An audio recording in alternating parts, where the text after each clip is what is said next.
Ada pertanyaan dari Klaten ya, Bu Dewi. Assalamualaikum Buya. Seperti ceramah Buya tadi, ada hal yang sangat menjadi motivasi, yang memotivasi saya, bahwa dalam diri kita ini ada sifat hewan ternak, hewan buas. Nah pertanyaannya, ilmu tauhid af'al tentang menyatukan zat dan sifat itu benarkah menjadikan kita manusia seutuhnya? Waduh, nyambung kemana nih? Enggak, ini dua hal yang beda.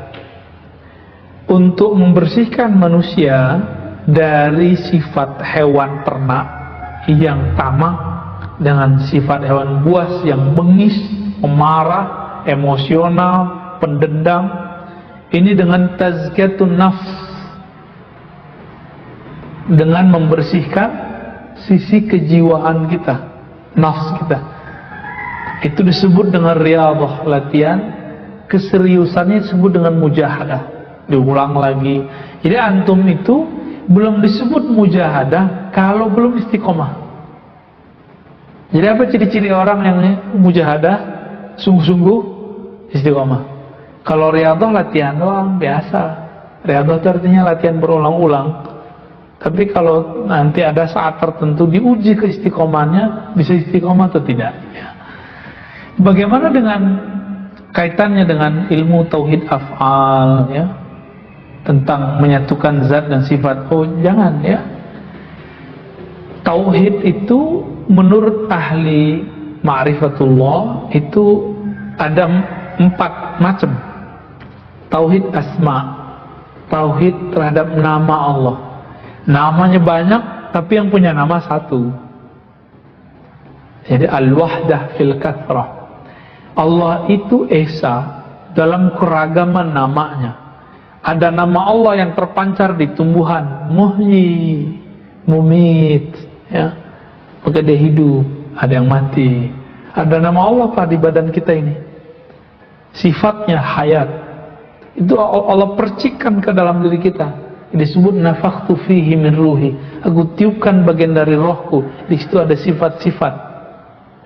Itu titipan dari Allah Subhanahu wa taala. Lalu zat. Itu beda lagi.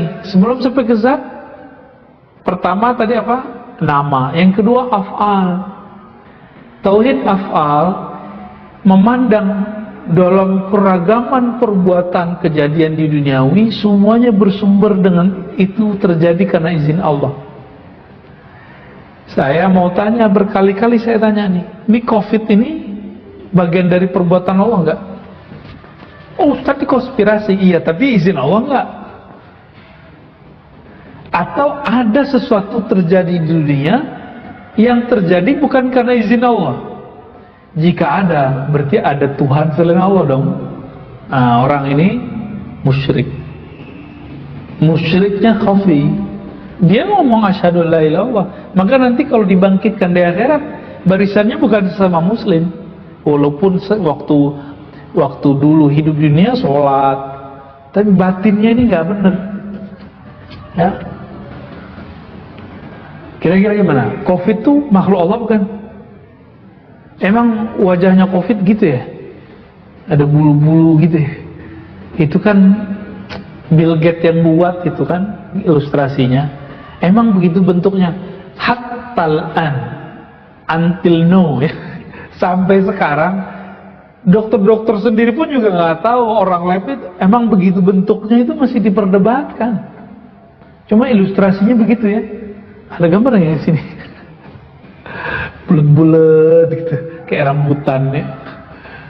Benar kayak rambutan ya? Enggak ya, beda ya. Enggak bisa dimakan. Nah ini izin Allah bukan izin Allah. Orang itu memang dulu takdirin mati. Cuma sekarang asbabnya COVID gitu. Asbab aja.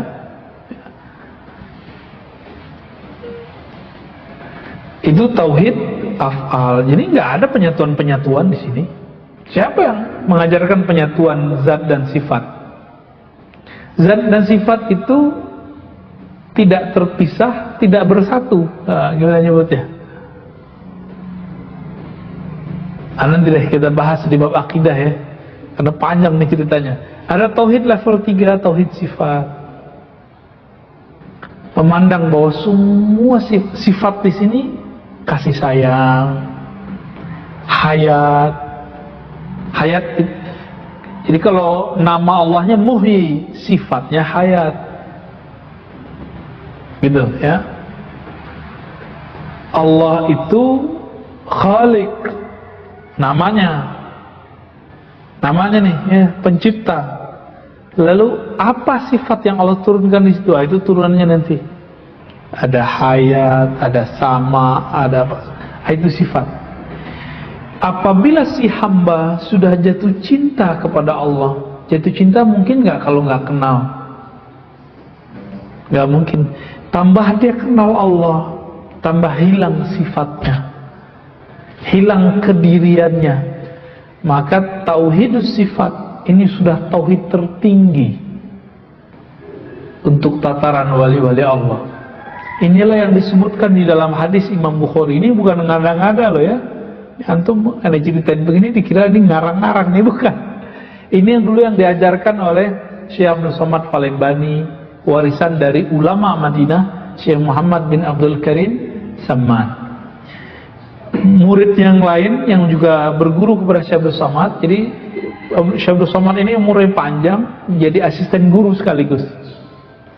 Muridnya Syekh Muhammad Arsyad Al-Banjari, Nafis Al-Banjari, ya, Mukhtar Din Palembani. Itu mereka semua ngambil ilmu dari Syekh Abdul Somad dan gurunya Syekh Abdul Somad. Siapa? Muhammad bin Abdul Karim Samman. Masa di Betawi itu ada namanya Rotib Saman. Cuma sekarang tinggal rotibnya doang, zikirnya udah hilang, ma'rifatnya sudah hilang. Mengajarkan ini Pak, ada yang cuma ngajarin sampai tauhid asma, ada yang ngajarin sampai tauhid af'al, menganggap tauhid af'al udah paling tinggi ya. Ya tergantung apa yang dia rasakan. Ada yang tauhid sifat. Di Sahih Bukhari dia katakan, jika aku mencintai hambaku, maka aku ganti sifatnya. Kuntu sam'ahu alladhi yasma'u bi. Dia memandang bukan dengan pandangan dia lagi, tapi sudah dengan pandangan. Kalau kita memandang udah jarak 1 kilo bisa lihat gak? Ini 500 meter aja udah kelihatan kecil. Tapi kalau memandang dengan basornya Allah gimana? Nah itu bertauhid sifat namanya. Ini sudah, kalau wali ini makamnya sudah kutub, poros. Kutub itu semi-semi mujtahid. Jika di fikih mazhab, mujtahid boleh bikin mazhab sendiri, kira-kira kutub ini sudah boleh buat thariqat sendiri deh. Itu sebabnya thariqat banyak, sebagaimana mazhab itu banyak. Karena kalau wali sudah sampai di makom itu, dia punya izin, punya sin untuk merumuskan. Muhammad Rangga Maheswara ya. Apa kategori orang berilmu yang boleh mendirikan pondok? Orang berilmu yang dia punya guru, diizinkan gurunya, diperintahkan gurunya. Minimal gurunya bilang, ente pulang ajarin orang. Itu udah izin. Itu udah izin bikin pondok namanya. Apakah salah dengan kondisi sekarang ini, dengan maraknya pondok tahfiz? Kita senang sih ada orang buka pondok tahfiz. Cuma yang kita khawatirkan apa? Karena yang megang pondok tahfiz ini bukan orang yang punya sanad keilmuan ahlu sunnahnya tidak jelas tadi, maka dia akan boleh saja dia ngaku dia ahlu sunnah. Di situ muncul indoktrinisasi anti nasionalis. Maka antum gak usah pura-pura gak tahu lagi. Sekitar kita banyak pondok tahfiz yang ngajarin anaknya gak boleh hormat ke bendera, ya kan? Gak usah pura-pura gak tahu lah ya. Saya juga nyaksin tuh banyak banget. Nggak ada upacara bendera ya, yang nggak wajib sih secara agama, tapi ini kan secara nasional wajib. Kenapa kalau di jalan kita taat sama apa lampu jalan, marka jalan, tapi di sekolah kita nggak taat? Kesusupan. Jadi silakan buat rumah tahfiz, tapi tahu posisi kita. Kalau perlu minta ke Krapia sono, Pangandaran, ke Kudus, Bahaya Arwani, itu kan murid-muridnya banyak. Minta ke sono referensi. Nanya ke ahlinya. Saya punya kelebihan nih Pak Kiai, pengen ada rumah tahfiz, gurunya yang terjamin. Ntar dicari nama dia. Gitu modelnya. Jangan inisiatif sendiri.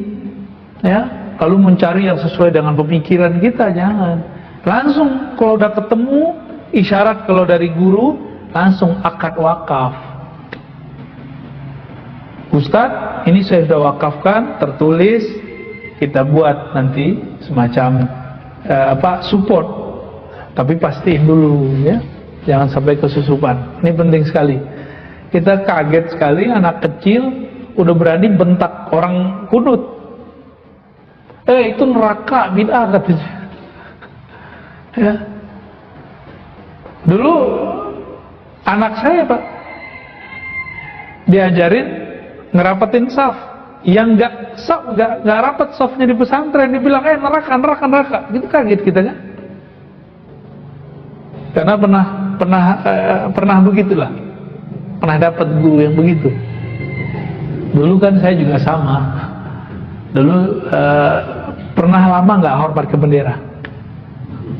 Mulai dari kelas 3 SMP Sanawiyah, saya udah nggak, kelas 2 udah nggak hormat ke bendera. Jadi saya mengerti Pak, pemikiran ini saya mengerti, makanya saya berani ngomong. Ya. Baik, Hari Surya Putra. Bagaimana kita mengajarkan anak kepada Allah secara sederhana sesuai kemampuan anak itu ya. Anak itu makhluk visual, maka berceritalah tentang pengalaman. Bercerita, jangan cerita teori. Jadi nggak usah diajarkan sifat 20 kecuali dinyanyiin doang. Lalu ajarkan misalnya Allah itu nama yang menciptakan, yang membuat bumi, langit gitu. Nah, kita tunjuk tuh nih. Nanti kita kasih pertanyaan, Dek, jadi siapa yang buat langit? Siapa yang buat bumi? Nanti dijawab Allah. Minimal masuk dulu tuh. Masuk dulu. Kalau meja ada yang buat, kalau gelas ada yang buat, kalau mobil ada yang ciptakan, masa alam semesta sehebat ini gak ada yang ciptain? Terus siapa yang ciptain? Namanya di dalam Al-Quran disebut Allah ya. Dalam bahasa lokal disebut Tuhan ya, Pangeran, itu istilah aja ya. Kalau di kampung saya nyebutnya Tuan Allah, ada ahnya Pak, Tuan Allah.